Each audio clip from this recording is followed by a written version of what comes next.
मंगलमूर्त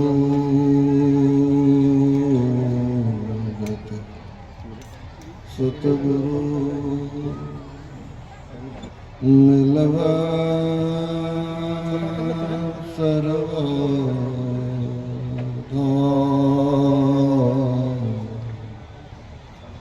मंगलमय मंगलकरं विनवा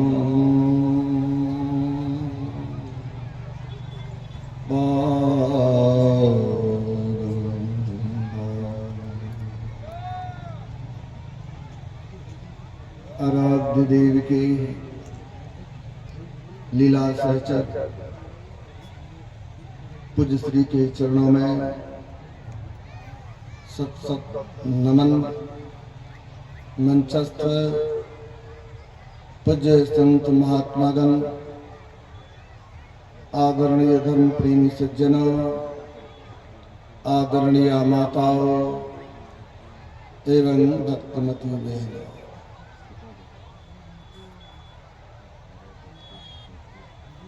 संत मत सत्संग के द्वारा ज्ञान योग युक्त ईश्वर भक्ति का प्रचार प्रसार किया जाता है।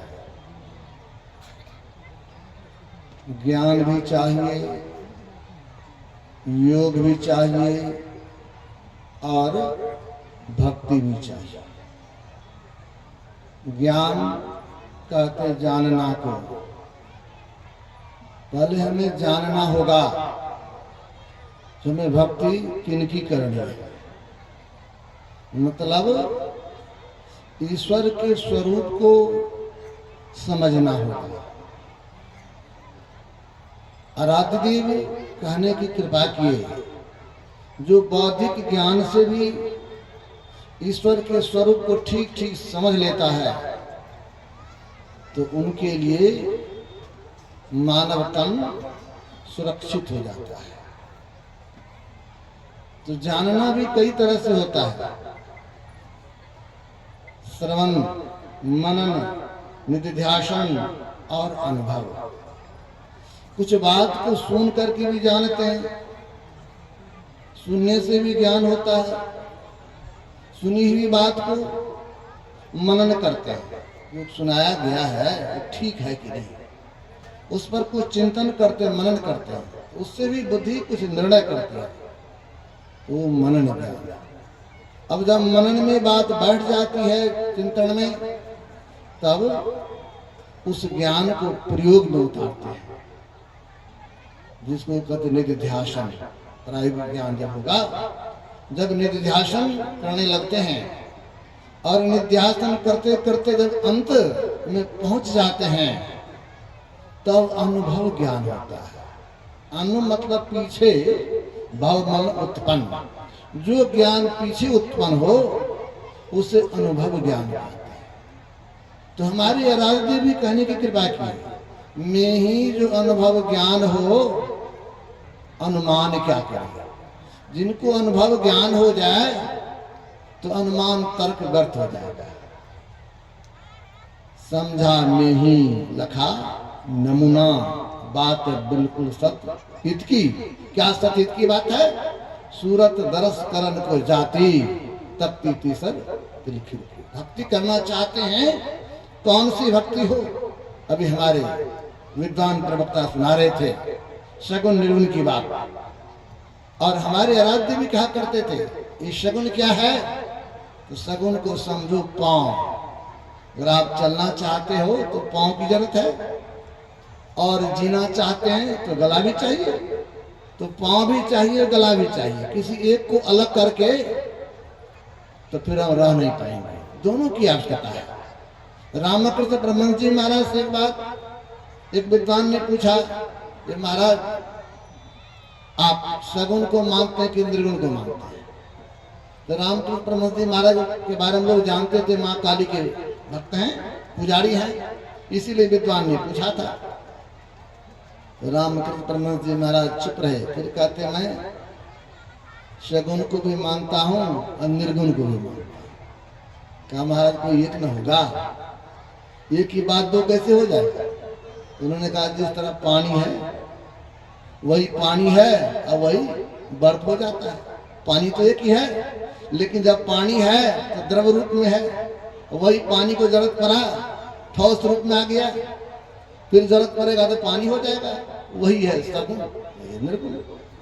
तो हमारे गुरुदेव भी कहते हैं निर्गुण सगुण के पार में। गुरुदेव कहते सिर्फ निर्गुण और सगुण तक नहीं रहो, इसके पार में जाने की भी बात है। तो दर्शन में भक्ति करेंगे, तो भक्ति अगर करना चाहते हैं तो भक्ति करने के लिए कहीं बाहर जाने की जरूरत नहीं है, अपने अंतर में चलिए। और अंतर में चलेंगे तो कहाँ चलेंगे? तो सूरत दरस करन को जाती तपती तीसर तिल खिड़की।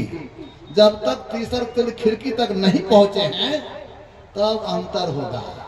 किसी का मंत्र अलग होगा, मतलब नाम अलग होगा, किसी के इष्ट का रूप अलग होंगे, लेकिन जब तक जिसको हम संत मत सत्संग के माध्यम से ऐसा कर सकेंगे, जब तक आप मानस जप मानस ध्यान करते हैं तो उसमें अंतर होगा, उसमें अंतर होगा। और जैसे आप जिस योग की साधना करने लगेंगे तो वहां पर सब कुछ खत्म हो जाएगा, वहां पर सब एक हो जाएगा। सूरत दरस करन को जाती तकती तीसरे तिल की जब बात होगा तो वहां पर तो सब एक हो जाएगा। गुरुदेव कहते थे, इनकी वाणी में आया है, ये संसार नाम रूपात्मक जगत है, और जितने भी रूप को हम देखते हैं इस आंख से, जितने भी दृश्य को देखते हैं, सबका बीज बिंदु है। जो जब बीज बिंदु है तो जो बिंदु ध्यान करेंगे तीसरे तिल में पहुंचेंगे तब सबका ध्यान हो गया कि नहीं? सगुन का खंडन हुआ, लेकिन हाँ वहां तक पहुंचने के लिए, वहां तक पहुंचने के लिए सगुन सहारा आ रहा है, सगुन सहारा। अभी हमारे सरदेव स्वामी जी कह रहे थे अयोध्या की बात, तो वहां जब हम लोग गए तो उस दिन सब जगह मैं देखा राममय, जिधर सुनाई पड़ता था जय श्री राम जय श्री राम। हम लोग भी उस पंडाल में थे, हम लोग भी भावातिरेक हो, उस भावना में हम लोग भी बह गए। एक ही बोल सब जगह हो रहा था, ये भाव है, वहां आस्था टिकती है, करोड़ों लोगों का आस्था वहां पर है, और वो आस्था सबको बांधने का काम करता है। जय श्री राम का घोष किया, मतलब एक मंत्र हुआ, उस मंत्र से संबंधित रूप वहां पर ध्यान करने के लिए भगवान राम लला प्राण प्रतिष्ठा की गई, और वहां से फिर प्रारंभ करेंगे। तो वहां तक तो कोई भगवान कृष्ण को रह सकते हैं, कोई भगवान राम को रह सकते हैं, कोई गुरु को रह सकते हैं, वहां तक तो कोई बात नहीं, वहां तक अंतर हो सकता है। लेकिन जो ज्ञानी होंगे ना, वो कहेंगे वो तो बच्चे क्लास का पढ़ाई है, प्राथमिक मध्य विद्यालय की बात है, लेकिन प्राथमिक मध्य विद्यालय की भी जरूरत है।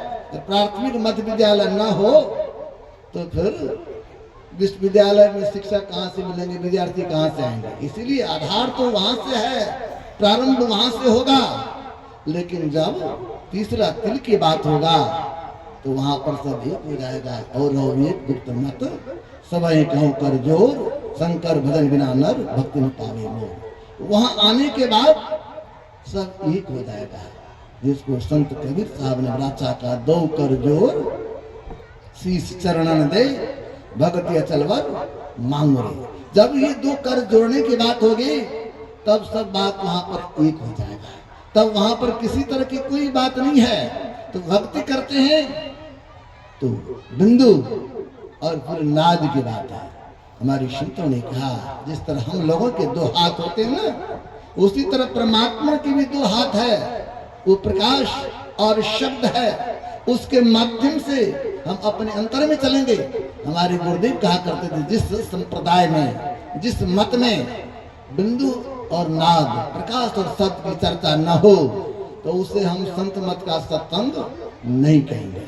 ये बिंदु और नाद, प्रकाश और शब्द, ये मुख्य बात है। इसलिए हमारे गुरुदेव कहते खोज करो अंतर उजियारी, दृष्टिवान कोई देखा है। खोजिए, अपने अंदर में प्रकाश खोजिए, अपने अंदर में शब्द को खोजिए। प्रातः काल के सत्संग में पुष्कर ने बड़ा सुंदर ढंग से व्याख्या किया और खुलासा कर दिए किस तरह हम लोग अंदर में धसेंगे और उस शब्द को कैसे पकड़ेंगे। जो कोई शब्द को पकड़ लेंगे तो वही शब्द को तो हम लोग बोलचाल के भाषा में क्या करते हैं, जब कोई मरता है ना तो लोग के राम नाम सत है, पहले नहीं कहता है। जब कोई मर जाता है जलाने के लिए चलते तब कहते राम नाम शत, मतलब तब लोगों को ये भान होता है, ज्ञान होता है इस संसार में जितनी रूपात्मक चीज सबका नाश होगा, संसार नाशवान है, लेकिन अगर सत्य है तो प्रभु का नाम सत्य है। उस सत्य नाम को भी कोई सत्य नाम भी कहते हैं, उसी को सत्य शब्द भी कहते हैं, उसी को सार शब्द भी कहते हैं। उस नाम की पकड़ हो जाए, उस नाम की पकड़ हो जाए, अपने अंतर में चले गए। उसी नाम को संत कबीर साहब ने कहा, आदि नाम पारस है, मन है मैला लोह, परसत ही कंचन भया, छूटा बंधन मोह। कहते वो नाम पारस के सदृश है। जब लोहा तो पारस से संपर्क होता है तो लोहा सोना बन जाता है। उसी तरह उस शब्द से, उस नाम से अगर जुड़ा हो जाता है तो हमारे जीवन में भारी परिवर्तन होता है। इसलिए उस शब्द के सहारे अपने अंतर में चलेंगे, और अपने अंतर में चलेंगे उस परमात्मा के गोद में चले जाएंगे। यही तो भक्ति है, यही भक्ति का मूल विषय है। अपने अंदर में चलना है, और अपने अंदर में चलने के लिए ही हमारे गुरुदेव कहते हैं, मानस जप कीजिए, मानस ध्यान कीजिए, दृष्टि योग की साधना कीजिए, और नादान ध्यान कीजिए। लेकिन इसमें अगर आप प्रगति करना चाहते हैं तो हमारे गुरुदेव कहते हैं, जो निज घट रस चाहो, अपने आप को हरदम खूब 5 पाप से बचाओ। और आप उसमें उन्नति करना चाहते हैं तो 5 पाप से अपने आप को बचा के रखना होगा। परम संत बाबा देवी साहब कहते थे, 1 लाख की बड़ी आवश्यकता है। 1 लाख विहीन अगर हम चाहेंगे प्रगति करें ध्यान साधना में, संभव नहीं। 1 लाख चाहिए, सदाचार चाहिए। हमारे गुरुदेव क्या करते थे, अगर आप पालन हो सदाचार ना तो आचार्य नहीं किया। सदाचार का पालन करना होगा, साथ ही साथ समाज में रहते हैं, परिवार में रहते हैं। सेवा का अर्थ, भक्ति का अर्थ सेवा भी होता है। माता पिता की सेवा करें, गुरुजनों की सेवा करें, पूज्य जनों की सेवा करें। हम शब्दग्रस्त हैं, हमारे घर में कोई आ जाए उनको सम्मान करें। प्यासे हैं 1 गिलास जल दे दीजिए, भूखा है थोड़ा पानी दे दीजिए। अगर आपको परमात्मा ने धन दिया है तो किसी को धन का अभाव है तो वो भी सहयोग कर दी। यही तो होना चाहिए, यही तो हमको चाहिए। संतमत सत्संग के माध्यम से ये ज्ञान दिया जाता है कि हमें आपस में किस तरह रहना चाहिए, हमें आपस में प्रेम से रहना चाहिए, एक दूसरे का सम्मान करना चाहिए। जहाँ सुमतिता संपत्ति नाना, जहाँ कुमतिता विपत्ति निदान। कहते जहाँ सुमति होगा वहाँ प्रेम होगा, जहाँ प्रेम होगा तो सब कुछ में वृद्धि होगी। इसलिए हमें आपस में प्रेम से रहने की जरूरत है, आपस में मिल से रहने की जरूरत है। और साथ ही साथ भोजन छूट जाए लेकिन भजन नहीं छोड़िए। भोजन छूट जाए चिंता की बात नहीं है, लेकिन ध्यान भजन छूट जाए तो पश्चाताप कीजिए।